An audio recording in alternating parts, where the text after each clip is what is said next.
శ్రీగురుభ్యో నమః. హరి త్రేతాయుగే అంజనాచల నామ కథ. పూర్వము కేసరి అను గొప్ప వానరరాజు కలడు. అతని పత్ని అంజనాదేవి అనపత్యా దోషమును నివారించుకొనుటకు పతితో కూడి మతంగ మహర్షి సేవ చేసెను. వారి మనోరథమెరిగి మతంగ మహర్షి అంజనకు ఇట్లు చెప్పెను: పంపా సరోవరమునకు తూర్పుగా 500 యోజముల తర్వాత అహోబిల నృసింహ క్షేత్రమున్నది. దానికి దక్షిణమున నారాయణగిరి గలదు. ఆ గిరికి ఉత్తరమునకు వెళ్ళగా పవిత్రమైన స్వామి పుష్కరిణి కలదు. దానికి కోసెడు దూరంలో ఆకాశగంగ గలదు. నీవు అచుటకు చేరి స్నానము చేసి 12 సంవత్సరములు తపస్సు చేయుము.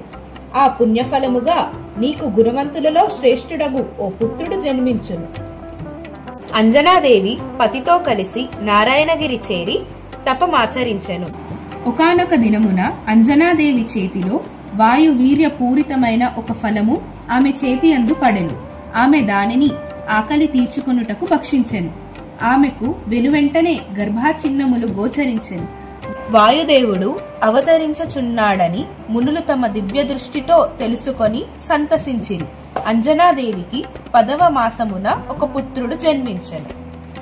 ఆ పుత్రుడికి మునులు ఇతడు జ్ఞానులలో శ్రేష్ఠుడు కనుక హనుమంతుడని లోకములో ఖ్యాతిని పొందుగాక అని నుడివిరి.